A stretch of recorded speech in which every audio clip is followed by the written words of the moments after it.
This is a Dark Illumination Report Extra with RJ Womack.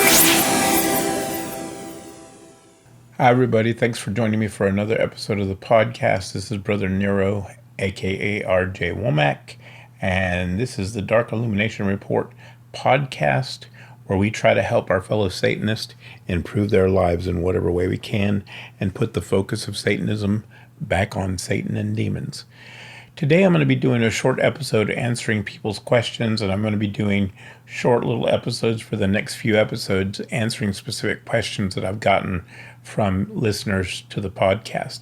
Today I'm going to be answering a question I think that was given to me by Roman. I'm not sure if it is you, Roman, then this is for you. If it isn't and it's somebody else and I got you confused, sorry about that. But I think it was Roman that asked me. He said, is it just me, or does Satan seem to be about fixing things and helping those that have been abused and oppressed?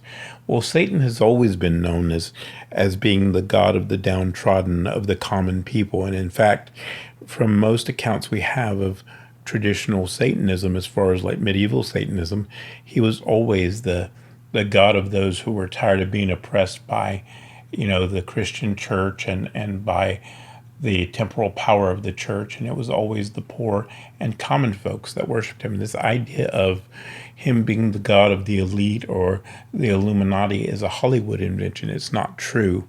He's always been the god of the witches, the god of the common folk, like I said. So it does seem that he does correct wrongs, and he is kind of seen as the person that takes the side of the downtrodden or the abused. And so, yeah, I agree with you.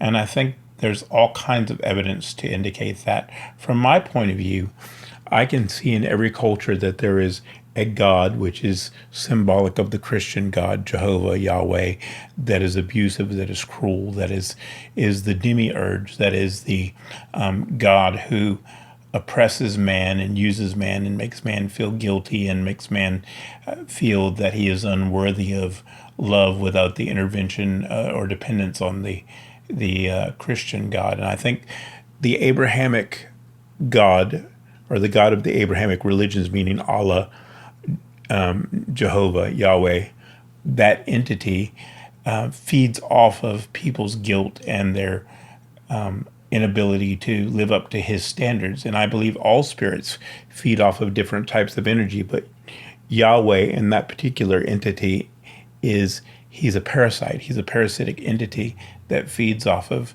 people's fear of hell, that feeds off of people's fear of not living up to his standards and fear of punishment. Whereas Satan and the demons, in my opinion, are much more transparent, because you know what you're dealing with when you're dealing with demonic entities. You know they have a chaotic energy. You know that they can be good or evil or whatever. I don't want to use the term evil because it conjures up Christian ideas about that term. But let's just say their morals are a little bit more fluid than the Christians might think, right? And they think that the demons are deceptive. I don't see it that way. I don't see the demons as deceptive. I think anybody who deals with them knows what they are and knows what they're capable of. They can be kind and courteous and honorable, but they can also be, how should we put it? They can also be very aggressive when they're disappointed or angry. And I think if you're going to be a Satanist, you have to accept all the aspects of Satan and demons, and you have to accept what comes with working with them. And, a lot of people think that because I want this ministry and this podcast to be above board, and I want it to be legal, and I want everything to be on the level, that I don't understand the darker aspects of Satan. And that's simply not true. The difference is that I don't have to wear black metal t-shirts to express my belief in Satan as the Lord of Darkness, as the Lord of Misrule, as the Lord of the Witches. I understand what he is in all of his aspects as best as a human being can, I think. And I'm not deceiving myself into believing that he's some substitute for the Christian God or some Christ-like figure. I understand who he is.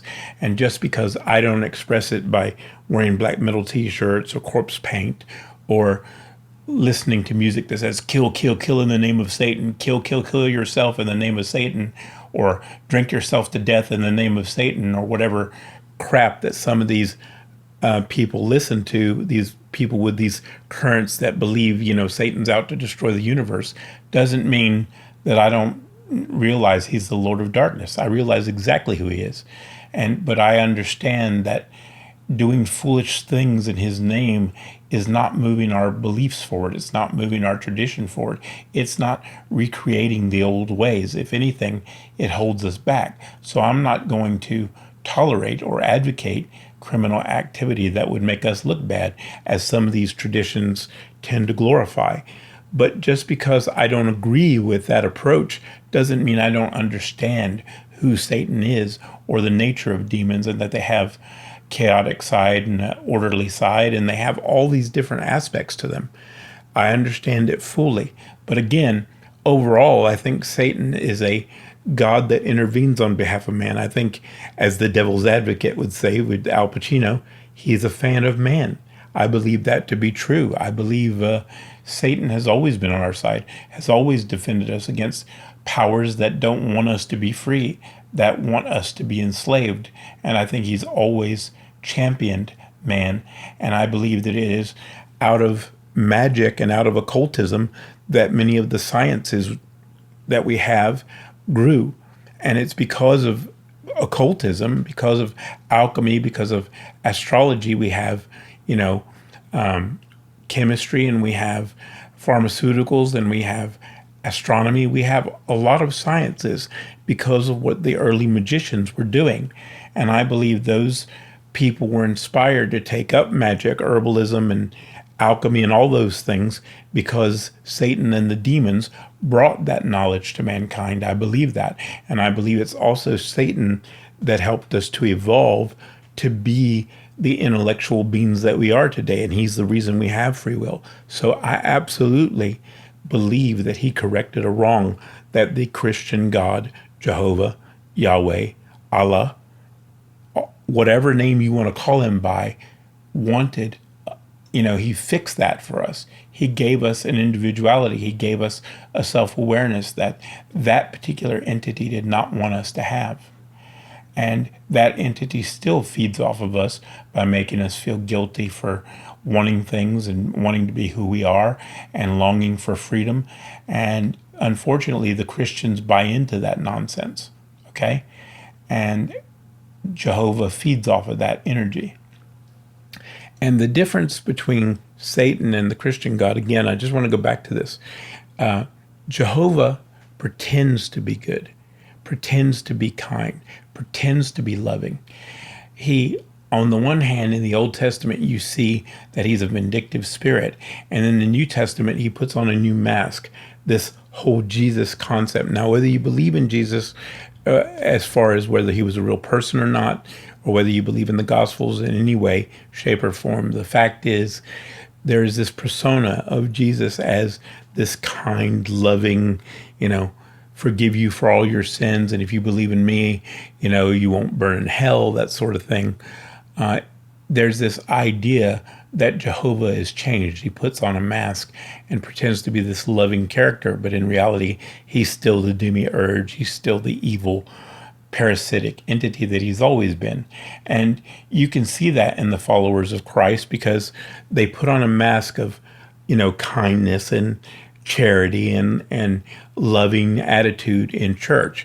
But if you get them away from church, or even in church sometimes, you will see that they are vindictive, judgmental, evil people who don't care about anybody else but themselves, right? And even their kindness comes with a catch. It comes with we're giving you these things in hopes that we can recruit you to our cause.